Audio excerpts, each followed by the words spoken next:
Hey everyone! Welcome so much to this live stream with Christer Björkman. I asked you guys on Twitter who you wanted me to have an Ask Me Anything with out of everyone working with Melodifestivalen, and you chose this man here. Welcome, Christer. Thank you. How are you? I'm good. I'm a bit stressed because it's the final and there are so many things that has to go right. And first of all, I'm excited about the competition itself because that's where my heart is. And then, of course, the anxiety of being one of the hosts, which is not what I'm used to. So it's, it adds up. And the final show. It's the final show, final countdown, Yeah. as some people say. So anyway, it's good. It will be good. I saw parts of it. It looks amazing. You're going to love it tomorrow. And you've also written some really good questions for Christer Björkman, and I'm gonna ask your questions. And let us start with, why do you feel that now is the right time to step away as the showrunner of Melodifestivalen? Well, 20 years is a long time, and it's sort of an even number that sounds really good. It's like an era, And it's time. It's I mean, I've turned every stone in this project and in this format that we've had for 20 years, and I just feel that we need new blood to come in. I still love music and I love new music, but it's still, I'm not 20 anymore. So I think it's time to get new blood into it, new ideas, and also I have other plans that I want to pursue. We're going to talk about the plans later. I figured that was coming. Yes, but first we have Jack from England, and he's wondering, what has been your highlights over the past 20 years working with running the show? Wow. Well, there are hundreds of highlights, but if we want to make it short, I would say the first highlight was the first year when we actually had 2 songs that broke the code to radio. And we knew that that was essential to make this show work, was to get hits out of it and not only have songs that worked in the show, but that also worked outside of the show. And we had Aphrodite with Never Let It Go, and we had Mendes with Adrenaline. And they became big hits on all radio stations. And that was sort of the first little piece of success that we needed to be able to continue and build this. The second one, I would say, would be having the Ark in 2007. When they entered the competition, they were the biggest band in Sweden. And they send a signal to all other artists that, it doesn't matter how big you are, you can actually do this because it is a good show and it's a good platform. So that was important. Then, of course, we have the 2 wins, Loreen and Måns, 2012, 2015, absolutely highlights. And then I would say this year is a highlight because it's different, and we've taken every precaution we can to actually be able to do this, and it has worked. And we are at the final, and we still haven't had any major fuck-ups.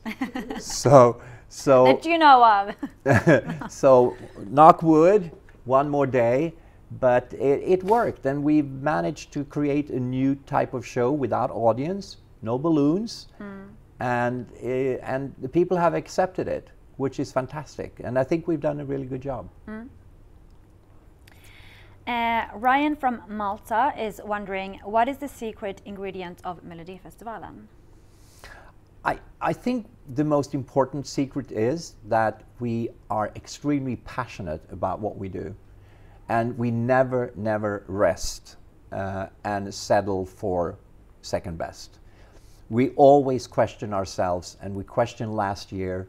The minute after we've sent it, we start analyzing what could have been done better, how do we take this to the next level, and we always strive to produce more and more complex acts.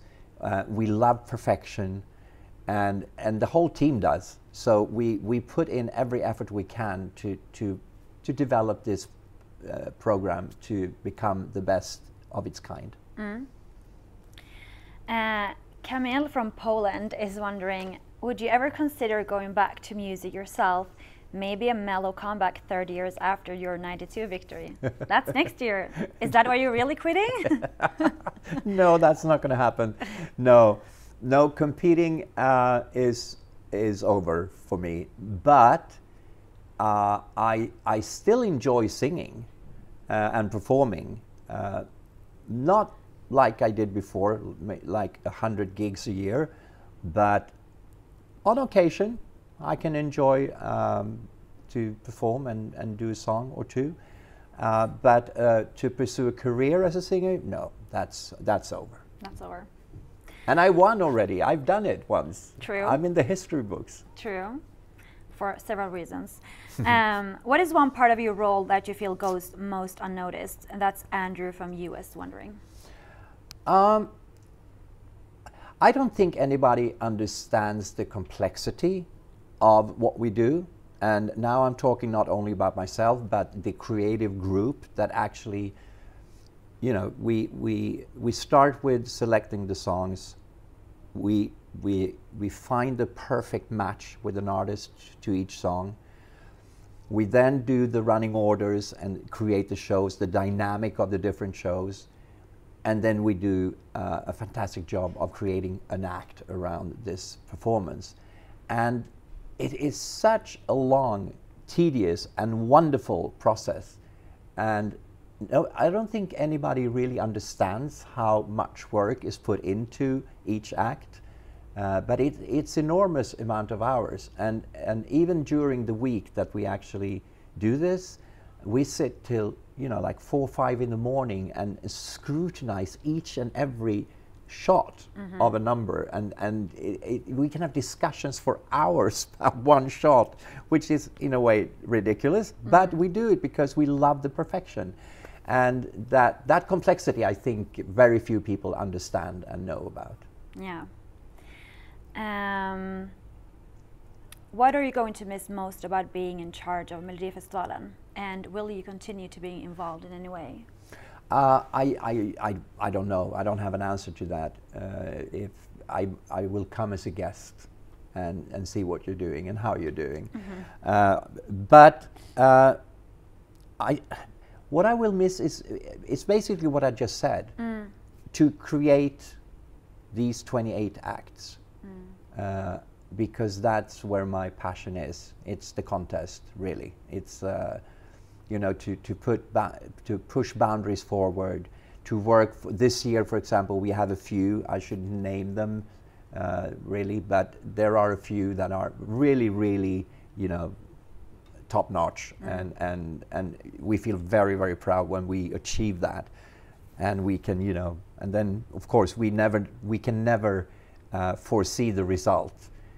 So we do, of course, go to the Eurovision with whatever the people want to go with.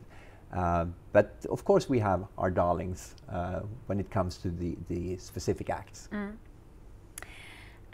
Oliver from England is wondering, what are your hopes for the future of Melodifestivalen once you've gone? I sincerely hope that the people that take over after me will be visionaries rather than administrators. I think that would be a huge mistake if they just went on and kept doing what I have done. I really think that they need to take a good look at what can be changed for the better, and I really hope that I can look in a year or 2 or 3 years at something that is completely different and fantastic. And I wish I can say then, oh, I should have thought of that. Wow, that's a good idea. Interesting. And Will from the UK is wondering, when did you first notice the big international interest in Melodifestivalen, and did it surprise you? Yes, it definitely surprised me. But then I've been around quite a lot as a juror in many other selection shows. And after I have seen quite a few countries and the way they do it and what ideas they have, I can sort of start to understand that people do appreciate our show, because we do it bigger than most others, and we do it quite close to what a Eurovision is, even if it's way smaller in capacity and financial capacity, first of all. So it's a much smaller set and everything. But I think the aim is there, that we want to be sort of a small Eurovision. And I think that's probably what's intriguing to the fans. Yeah. If the BBC offered you a job to help with their Eurovision selection, would you do it? Alex from the UK. Oh, they should have done that 10 years ago. I'm still amazed they haven't called me. You know what? Yes, definitely. That would have been something that could have made me go already 10 years ago, because that is the ultimate challenge to me. That is to actually bring BBC back on track. I mean, I grew up when this contest had literally 2 countries that won all the time. It was either France/Luxembourg, but that was the same artist. It was all in French, and they used artists from France anyway. And it was the UK. And every year I longed for the new hits coming from the UK and from France and Luxembourg. And then I don't know what happened. It's like, you know, they must have had so much know-how about this contest, and somewhere along the line that got lost. And I believe, because the fans are devoted, the UK fans are really devoted. So if they only found the Christer of the UK and gave him authority to actually, you know, commit to an idea, they could easily turn this around. Easily, I believe. BBC, call Christer. Edu from Portugal is wondering, what was the most stressful moment you've had that you can reveal during the years working with Melfest? Well, we haven't had too many hiccups, really. We've had a few technical problems, but mostly in dress rehearsals. Okay. I can't really remember. Nothing behind the scenes that we don't know of? Well, we have one incident in a second chance in Nyköping one year. I remember Sarah Dawn Finer was the host, and all the sound in the arena actually stopped working. So it was during the live show? Yeah. Okay. And so it was quiet. It was totally quiet in the arena. And you start hearing people, you know, shouting that you have to break this. There's something wrong. There's no sound, and everybody's turning around in the OB van to me and says, "What do we do?" And I was like, "Is there sound in the TV in the broadcast?" And the answer was yes. No, the sound is perfect in the broadcast.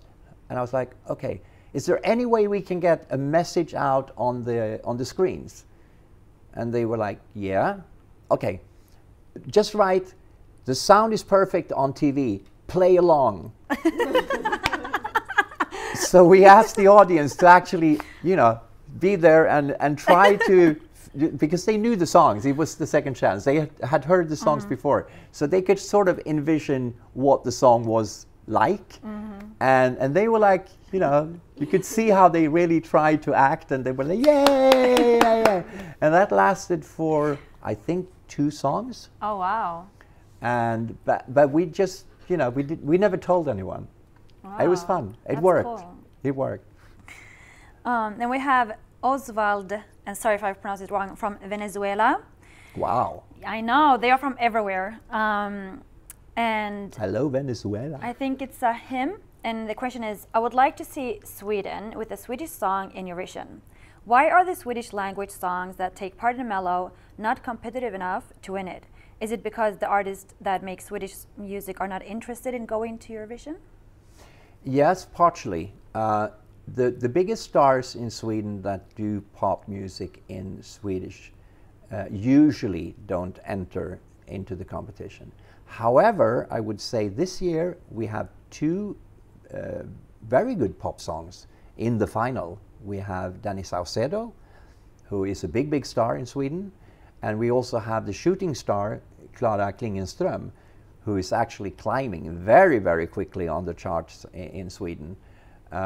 So she has become a star overnight. And they love her abroad as well. Okay, yes. cool. And she has something very special. And we haven't seen the results yet, so there are two really strong contenders with the Swedish language. And I would say, especially in Clara's case, I would not recommend her to translate it if she were to win. I think her expression is stronger in Swedish. Yeah. In general, I see that the international fans, they don't want the Swedish songs to be translated. They want them to sing them in Swedish. And I can remember the last, I don't know if it's the last time, it's not the last time, but one of the times during my era where Lena Philipsson won in 2004, and we did translate that, and that didn't turn out perfect. Her song was better in Swedish, actually. So that, I would say that was a small mistake. Yeah. Jack from the UK is wondering, was making Sweden a modern powerhouse in Eurovision your primary goal? Absolutely. Definitely. Yes. From the very first beginning? Well, it took some time because the first goal was to actually get relevant, contemporary, modern music into the contest. That was the first goal. So once that was done, then we could focus on, the Eurovision. So the first period actually was to build the brand in Sweden and to create enormous amount of hits and to become a power force in pop music in Sweden. That was the first goal. And then we shifted the focus to the Eurovision, and the last 10 years, I think we have an average of 4.85 or something in the last 10, which is amazing. It's almost like UK back then, back in the days.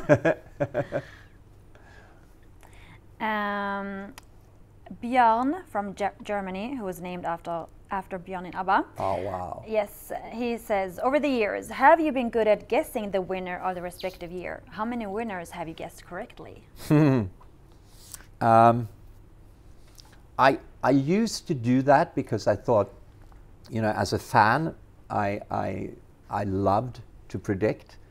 But I learned after a couple of years in Melodifestivalen that it sort of came, in my way, like a filter. So I actually stopped predicting because I am not, the result is not the goal for me. The goal is to create a competition that is so competitive that it's going to be difficult to actually foresee who's going to win. And I am happy to go with whomever the people and the juries have chosen. So I actually stop predicting. I usually end up saying it's going to be between these two or these three, and that's usually correct. And I would say only, I think during these 20 years, twice have not those two songs been amongst those that I predicted. After we end this, you have to tell me which two Yep. it is this year. Yes. Yupko from North Macedonia is wondering, what advice have you been given your replacement and what do you expect from her? Well, they are actually two, which is important to know. So my role has been split into two jobs. One is Karin, who is responsible for the music, choosing the music and to match that with the perfect artist. Then we have Lotta Furubeck, who is responsible for creating the acts. So it's actually two people. Lotta, I don't need to advise because I worked with her doing this for many years already, and she's fantastic. So she does not need any tutoring at all. Karin, as I said before, she will be the one who will sort of decide where this musically will go. And my advice to her is, in fact, what I answered before, to be a visionary, not to only do what I did. be brave, and take bold decisions to push this contest forward. And then we have Alex from United States, and I think it's a good question coming from him because he's wondering if you could host another Melodifestivalen selection, which country would you host and why? I would do it in the States. And you are kind of doing it in the States. We will see. It might happen. We are at the moment negotiating about it, and it's very close. There's nothing signed yet, and since he's American, he knows that it takes a lot of lawyers and a lot of hours for them to work out every detail in the contract, and that's what's actually happening right now. But if everything works out, we will be moving there as soon as they let us in. Okay. And we will hopefully be on air with the first American Song Contest ever in 2022. Oh my God. So